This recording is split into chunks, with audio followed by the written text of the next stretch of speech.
நடத்துறாங்க. அந்த பயிற்சியில இந்த ஃபார்மை கொடுத்துருக்காங்க. இப்போ இந்த ஃபார்ம் என்னன்னா, நம்மலாம் வந்து எஸ்ஐஆருங்கிறது என்ன புரிஞ்சிருக்கிறோம் அப்படின்னா, ஏற்கனவே ஒரு ஓட்டர் லிஸ்ட் இருக்குது. காலங்காலமா அந்த ஓட்டர் லிஸ்ட்டை வந்து நம்ம அப்டேட் பண்ணிக்கிட்டு இருக்காங்க. அதில் இறந்து போனவர்கள் பெயர் நீக்கப்படுகிறது, புலம்பெயர்ந்தவர்கள் பெயர் நீக்கப்படுது. இல்லை ஒருத்தரே வந்து ஒரு ஊரில் ஓட்டு வச்சுக்கிட்டு இன்னொரு ஊருக்கு போய் அங்கே ஓட்டு வச்சுக்கிட்டாங்கன்னா அவங்களே எழுதி கொடுக்குறாங்க, இல்லை சம்பந்தம் படாதவங்க கூட எழுதி கொடுக்குறாங்க. அப்போ ஓட்டு நீக்கப்படுது. அப்போ ஒரு ஏற்கனவே இருக்கிற ஓட்டர் லிஸ்ட் இப்போதான் 2024 தேர்தலுக்கு வந்து அப்டேட் ஆகிருக்குது. அதுக்கப்புறம் பஞ்சாயத்து தேர்தல் தமிழ்நாட்டில் நடத்தக்கூடிய ஒரு சூழல் இருந்ததுனால பஞ்சாயத்து தேர்தலுக்கு ஒரு 4-5 மாதத்துக்கு முன்னே இப்போ நமக்கு வந்து வேட்பாளர் பட்டியலை நம்ம வந்து புதுப்பிச்சு கொடுத்துருக்காங்க. இப்போ நம்மளுடைய புரிதல் எஸ்ஐஆர் பொறுத்த வரைக்கும் என்னவா இருக்குதுன்னா, இந்த வேட்பாளர் பட்டியலில் நம்மளுடைய பேர் ஆல்ரெடி இருக்குது அப்படின்னா நம்ம இதை பற்றி கவலைப்பட வேண்டியதில்லை. வரை வாக்காளர் பட்டியலில் ஒருவேளை நம்ம பேரை வேணும்னே எடுத்து விட்டாங்கன்னா அப்போ போய் வந்து நம்ம பார்க்கணும், நம்ம புரிஞ்சிருக்கோம். அதுவே வந்து அப்படி எடுத்து விடுறதுக்கான அதிகாரம் தேர்தல் கமிஷனுக்கு கிடையாது. ஆனால் பீகாரில் கிட்டத்தட்ட 65 லட்சம் ஓட்டை அவங்க எடுத்து விட்டு ஒரு பீகாரே ஒரு பெரிய பிரளயமாகி உச்சநீதிமன்றத்தில் அந்த வழக்கு இன்னும் நடக்குது. ஆனால் உண்மை வந்து அப்படி அல்ல. இந்த மாதிரி ஒரு ஃபார்மை வந்து தேர்தல் கமிஷன் கொடுக்க போறாங்க. யாரு கொடுக்க போறாங்கன்னா, தமிழ்நாட்டில் 6,36,00,000 ஓட்டர்ஸ் இருக்காங்க. இந்த 6,36,00,000 ஓட்டர்ஸுக்கும் இந்த மாதிரி ஒரு ஃபார்ம் வந்து கைக்கு கிடைக்கும். இந்த ஃபார்ம்ல என்ன இருக்குதுன்னு பார்த்தீங்கன்னா, இதுல வந்து வாக்காளருடைய பெயர், வாக்காளரின் புகைப்பட அடையாள அட்டையன், முகவரி, வரிசை எண், பாகம் எண் மற்றும் பெயர், சட்டமன்ற நாடாளுமன்ற தொகுதியின் பெயர், மாநிலம், தற்போதைய புகைப்படம், ஒரு பார்கோட் இருக்கு. அதுக்கப்புறம் இந்த டேட்டாவை நம்ம ஃபில்அப் பண்ணும். பிறந்த தேதி, ஆதார் எண் நமக்கு விருப்பம் இருந்தால் ஃபில்அப் பண்ணலாம், கைபேசி எண், தந்தையின் பாதுகாவலரின் பெயர், தந்தையின் பாதுகாவலரின் வாக்காளர் புகைப்பட அடையாள அட்டை எண், தாயாரின் பெயர், தாயாளர் வாக்காளர் புகைப்படம் அடையாள அட்டை எண் இருந்தா ஃபில்அப் பண்ணலாம். துணைவரின் பெயர் இருப்பின் துணைவரின் வாக்காளர் புகைப்பட அடையாள அட்டை எண் இருந்தா, உங்களுக்கு ஹஸ்பண்டோ இல்லை ஒய்ஃபோ இருந்தா. ஸோ இதுதான் டேட்டா. ஸோ இந்த டேட்டாவை நீங்க ஃபில்அப் பண்ணா ஒரு வாக்காளர் அடையாள அட்டைக்கான ஒரு வாய்ப்பு இதுல இருக்கு. இதற்கப்புறம் அதற்கு கீழே ஒரு டேட்டா கொடுத்துருக்காங்க. அது என்ன அப்படின்னா, முந்தைய சிறப்பு தீவிர திருத்தத்தில் உள்ள வாக்காளர் பட்டியலில் உள்ள வாக்காளரின் விவரங்கள். முந்தைய சிறப்பு சீர்திருத்தம் எப்ப நடந்திருக்குது? 2002 நடந்திருக்குது.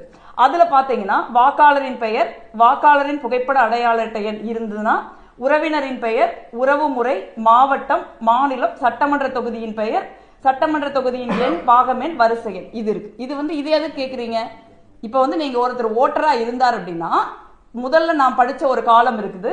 அந்த காலத்தில் இருக்கிற டீட்டெயில் அவங்க ஃபில்அப் பண்ணி கொடுத்தாங்க அப்படின்னா, நீங்க வந்து உங்களுடைய பிஎல்ஓஸ், அவங்களுடைய பூத் லெவல் ஆபீசர்ஸ் இருக்காங்க, வாக்குச்சாவடி அலுவலர்கள் இருக்காங்க, அவங்க கிட்ட தான் இந்த ஃபார்ம் போகும். அவங்க வீடு வீடா போய் வெரிஃபை பண்ணிட்டு, இந்த ஆமா இவங்க வந்து இந்த வீட்டில் தான் இருக்காங்க அப்படின்னு உறுதிப்படுத்திக்கிட்டு அவங்களுடைய ஏற்கனவே ஓட்டர் லிஸ்ட்ல இருக்கிறத அவங்க கன்ஃபார்ம் பண்ணிக்கலாம். ஆனா அதுக்கு போதுமான டீட்டெயில நீங்க வாங்கிடுறீங்க. எதுக்கு 2002 ஓட்டு போட்ட ஒருத்தருடைய டீட்டெயில், அவங்களுடைய உறவு முறையெல்லாம் நீங்க கேட்குறீங்க? அதோட நிக்கல. இப்ப 2002 நீங்க வந்து உறவினரின் பெயர்னு ஒருத்தர் கொடுக்குறீங்கன்னு வச்சுங்க, அவங்களுக்கு முந்தைய சிறப்பு தீவிர திருத்தத்தில் வாக்காளர் பட்டியலில் உள்ள வாக்காளரின் உறவினரின் பெயர், இங்க வந்து உறவினர் உங்களுக்கு அம்மாவோ, இப்ப எங்க அம்மா பேர் முத்துலட்சுமி, அவங்க வந்து 2002 உயிரோடு இருந்தாங்க. இப்ப நாங்க அவங்க பேரை கொடுத்துருக்கேன்னு வச்சுங்க, இங்க எங்க அம்மாவோட டீட்டெயில ஃபுல்லா கொடுக்கணும். பெயர், வாக்காளர் புகைப்பட அடையாள அட்டை எண், உறவினரின் பெயர், உறவு முறை, மாவட்டம், மாநிலம், சட்டமன்ற தொகுதியின் பெயர், சட்டமன்ற தொகுதியின் எண், பாகம் எண், வரிசை எண். இப்ப 2002 நான் ஓட்டு போடுறப்ப எங்க அம்மா உயிரோடு இருந்தாங்க, நான் அதை தான் குறிப்பிடணும். இப்ப நான் 2026 நான் ஓட்டு போடுறப்ப எங்க அம்மா இறந்துட்டாங்க. இப்ப நான் என்ன பண்ணணும்னா, எங்க அம்மாவுடைய இறப்பு சான்றிதழை நான் ப்ரொடியூஸ் பண்ணணும். எதுக்கு வந்து இந்த வேலை? அதாவது ஒரு ஓட்டு சேர்க்கிற நம்ம ஓட்டு சேர்க்கறதுக்கு அடிப்படை என்ன?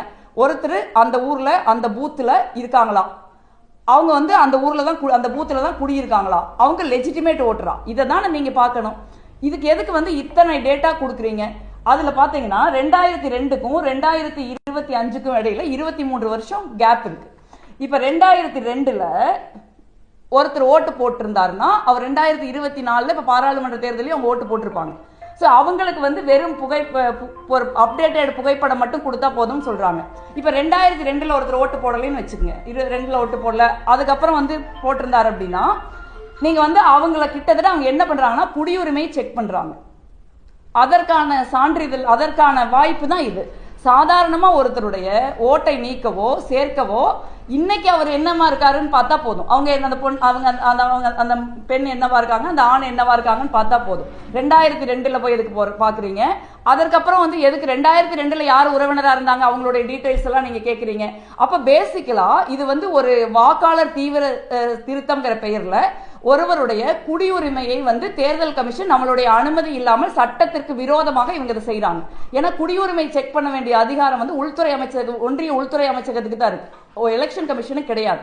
இதுதான் வந்து பிரச்சனைக்குரிய விஷயமா பீகார்ல இருந்தது. நீங்க குடியுரிமை செக் பண்றதுக்கான அதிகாரம் உங்களுக்கு கிடையாதுன்னு நம்ம சொன்னதுனால இப்ப அதை சொல்லாம வந்து தமிழ்நாடு உட்பட 12 மாநிலங்கள்ல இந்த வேலை செய்யறாங்க.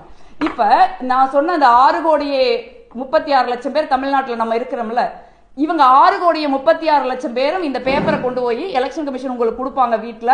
அதை வந்து நீங்க கொண்டு போய் கொடுத்தாதான் உங்களுக்கு வரைவு வாக்காளர் பட்டியலில் ஓட்டு வரும். இப்ப இந்த பேப்பரை நீங்க கொடுக்கல அப்படின்னா, இதுல இருக்கிறத உங்களால ஒழுங்கா ஃபில்அப் பண்ண முடியல அப்படின்னா, உங்களுக்கு டெத் சர்டிபிகேட் 2002 இப்போ இருந்த உங்களோட உறவினர் உயிரோடு இல்ல, நீங்க டெத் சர்டிபிகேட் எடுக்கல அப்படின்னா இந்த ஃபார்ம் வந்து முறையாக ஃபில்அப் பண்ணப்படாததா கருதி இதை ரிஜெக்ட் பண்ணிடுவாங்க. ஒண்ணு. ரெண்டாவது, இந்த ஃபார்மை வந்து நீங்க ஜெராக்ஸ் எடுக்க முடியாது. இப்போ ஒருக்கா தப்பா எழுதிடுறீங்க, 2 டைம் தப்பா போயிருது, உங்களுக்கு எழுத படிக்க தெரியல, உங்களுக்கு யாரும் ஹெல்ப் இல்லை அப்படின்னு சொன்னா இந்த ஃபார்ம் உங்களால எழுத முடியல அப்படின்னா இந்த பேப்பர் நீங்க திருப்பி கொடுக்க முடியாது. அப்போ திருப்பி நீங்க ஜெராக்ஸும் எடுக்க முடியாது, அவங்களும் உங்களுக்கு தரமாட்டாங்க. ஸோ பொதுவாகவே தேர்தல் ஆணையத்தினுடைய நோக்கம் என்ன அப்படின்னா, எவ்வளவு முடியுமோ அவ்வளவு வாக்காளர்களை வாக்காளர் பட்டியலிருந்து நீக்கிறது தான் இதனுடைய நோக்கமா இருக்குதே ஒழிய வாக்காளர் உரிமையுள்ள வாக்காளர்களை முறைப்படி சட்டத்திற்குட்பட்டு சேர்க்கணும் அப்படிங்கிற எண்ணமா தெரியல. இது வந்து ரொம்ப அதிர்ச்சி அளிக்கக்கூடிய ஒரு விஷயமா இருக்கு. இது வந்து தமிழ்நாட்டு மக்கள் தெளிவா புரிஞ்சுக்கணும். இதனாலதான் இந்தியா கூட்டணி, காங்கிரஸ், திமுக உள்ளிட்ட கட்சிகள் இன்னைக்கு வந்து அனைத்து கட்சி கூட்டத்தை நம்ம கூட்டியிருக்கோம்.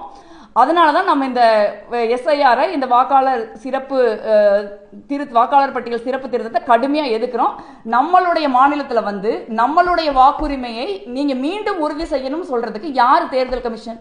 இந்த ஊர்ல நம்ம பிறந்து வளர்ந்து, நம்ம முன்னோர்கள் பிறந்து வளர்ந்துருக்காங்க, நம்ம இந்த ஊர்ல வாழ்ந்துகிட்டு இருக்கிறோம், இந்த பூத்துல இருக்கோம். அதுக்கு வந்து காலங்காலமா நம்ம பூத்துல தான் இருக்கிறோங்கிறதுக்கு எத்தனையோ வாக்காளர்கள் பட்டியல நம்ம பேர் இருந்திருக்கு. ஒவ்வொரு முறையும் வாக்காளர் பட்டியலில் சேர்த்தல் நடக்குது, நீக்கல் நடக்குது, நம்ம எல்லாம் ஓட்டு போடுறோம். இப்ப எதுக்கு வந்து நீங்க தமிழ்நாட்டில் இருக்கிற 6,36,00,000 பேரும் புதுசா வந்து இந்த பேப்பரை ஃபில்அப் பண்ணி கொடுத்தாதான் உங்களுக்கு ஓட்டு, இல்லைன்னா உங்களுக்கு ஓட்டு இல்லை அப்படின்னு சொல்றதுக்கு இந்திய தேர்தல் ஆணையத்திற்கு என்ன அதிகாரம் இருக்கிறது? இந்திய தேர்தல் ஆணையம் பாஜகவினுடைய கைப்பாவையாக மாறி இந்த மாதிரி ஒரு நியாயமான வெளிப்படையான ஒரு தேர்தல் நடத்துறதை வந்து சிதைச்சுக்கிட்டு இருக்காங்க. இந்திய ஜனநாயகத்தினுடைய அடிப்படையை நம்ம ஒவ்வொருத்தரும் வந்து நம்ம நம்புறோம். இந்தியாவில் வந்து தேர்தல் வந்து நேர்மையா தான் நடக்குது, நியாயமா தான் நடக்குது. நம்ம ஓட்டு போட்டு தான் ஒரு அரசாங்கம் ஜெயிக்கவோ இல்லை ஒரு கட்சி தோக்கவோ வந்து செய்யறாங்க அப்படிங்கிற நம்மளுடைய முழுமையான ஒரு நம்பிக்கையை சிதைப்பதற்குரிய வேலையை இந்த எலெக்ஷன் கமிஷன் செய்யுது. எவ்வளவோ பேர் வந்து படிக்காத, எழுத படிக்க தெரியாத மக்கள் இருக்காங்க. எவ்வளவோ மக்கள் வந்து அன்னைக்கு காலையில வேலைக்கு போனாதான் அன்னைக்கு சாப்பாடு, ஞாயிற்றுக்கிழமை கூட நிக்காம வேலைக்கு போற எத்தனையோ குடும்பங்கள் நம்ம கரூர்லயே இருக்காங்க. ஸோ இவங்க எல்லாரும் வந்து எப்படி திருப்பி கொடுப்பாங்க? இவங்க எல்லாருக்கும் எப்படி இது எழுத தெரியும்? எல்லாரும் வந்து 2002க்கும் இப்ப இருக்கிற தேர்தலுக்கு இடையில டெத் சர்டிபிகேட் கொடுக்க வேண்டிய தேவை ஏற்பட்டு எங்க டெத் சர்டிபிகேட் போவாங்க? இப்ப வந்து ஒருத்தருக்கு சொத்து இருக்கு, அம்மா பேர்லயோ அப்பா பேர்லயோ, அந்த சொத்தை இவங்க இன்னொருத்தரோட பேருக்கு மாத்துறதுக்காக மகனோ மகளோ அந்த டெத் சர்டிபிகேட்டை வாங்கியிருப்பாங்க. சொத்தே இல்லாத ஒருத்தர் எதுக்கு போய் டெத் சர்டிபிகேட் வாங்க போறாங்க? அவங்க வாங்காம தான் விட்டுருப்பாங்க. இப்ப 20 வருஷத்துக்கு முன்ன ஒருத்தர் வந்து இறந்து போயிருந்தாங்க அப்படின்னா அவங்களுக்கு டெத் சர்டிபிகேட் வாங்கல அப்படின்னா இப்ப போய் டெத் சர்டிபிகேட் வாங்கணும். ஸோ இது வந்து ஒரு தேர்தலை முறையாக, நேர்மையாக, வெளிப்படையாக நடத்துறதுக்கு வாக்காளர் பட்டியலை ஒரு புதுப்பிக்கிற ஒரு நிகழ்வு அல்ல. இது வந்து தமிழ்நாட்டு மக்களை, மிச்சம் இருக்கிற 12 மாநில யூனியன் பிரதேச மக்களை வந்து வாக்காளர் பட்டியலில் இருந்து நீக்கிறதுக்கான ஒரு முயற்சி இந்திய தேர்தல் ஆணையம் செய்யுது. இதை வந்து நம்ம கடுமையா எதிர்க்கணும். அதற்கான ஆதாரத்தை தான் இப்ப நான் மக்கள் முன்னாடி வெளிப்படுத்திட்டு இருக்கேன்.